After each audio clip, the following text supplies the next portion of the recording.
สวัสดี93เรซซิ่งกับผมกันเช่นเก่าเช่นเคยมื้อนี้เขาจะมารีวิวน้ำมันเครื่องลิขิตโมลี่อีกแพคเกจจิ้งหนึ่งเนาะสำหรับผู้ใดที่ว่าใส่รถอยู่แล้วปริมาณบ่ได้ตามมาตรฐานที่ว่าเพิ่นกำหนดให้บ่ได้ตามมาตรฐานกำหนดให้หมายถึงมาเท่าใดก็คือมาตรฐานปกติเนาะเพิ่นจะให้มา1ลิตรแต่ว่ารถเขาใส่ 0.7 หรือว่า 0.8 ตัวนี้บ่มีปัญหาอีกต่อไปถ้าว่าใส่ตัว1ลิตรเนาะในตุกนึงมันจะเหลือข้อดีของตัวเป็นแกลลอนก็คือสามารถแบ่งขายได้ตามจำนวนสมมุติว่าลูกค้า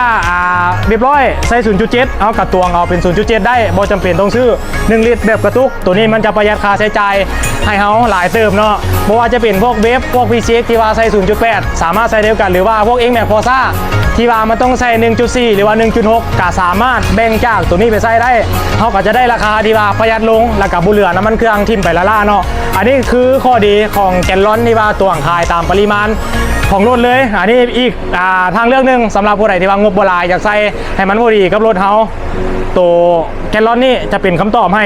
ทางห้างเขามีจำหน่ายแล้วเด้อตัวนี้สามารถแบ่งขายได้เป็นลิตรหรือว่าเป็นซีหรือว่าตามจำนวนของรถรุ่นนั้นได้เนาะเอาเป็นว่าผู้ใดที่ว่าสนใจหรือว่ามีคำถามเกี่ยวกับน้ำมันเครื่องวิธีการเลือกซื้อเลือกใช้เลือกเบิ่งก็สามารถสอบถามมาได้นอกจากทางห้างเราจะเปลี่ยนไทยน้ำมันเครื่องของลิขิตโมลี่แล้วเนาะทางห้างเราก็ยังมีเครื่องกึ่งไว้คอยบริการลูกค้าทุกท่านเนาะเพราะว่าจะเป็นงานกึ่งเกี่ยวกับรถจักรจะเป็นเครื่องกึ่งบองเครื่องเซียนหรือว่าเครื่องมิลลิ่ง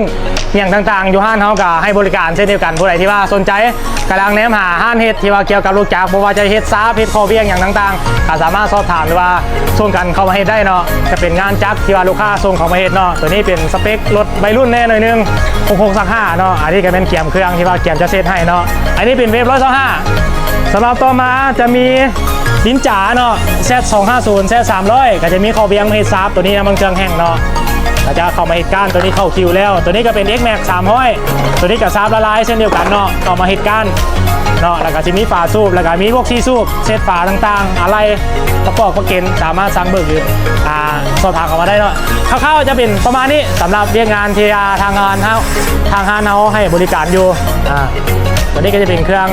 มิลลิ่งสามารถเฮ็ดพวกปาดหัวลบบ้าพวกงานเซียนงานอย่างต่างๆก็สามารถเฮ็ดได้ตัวนี้ก็จะเป็นพวก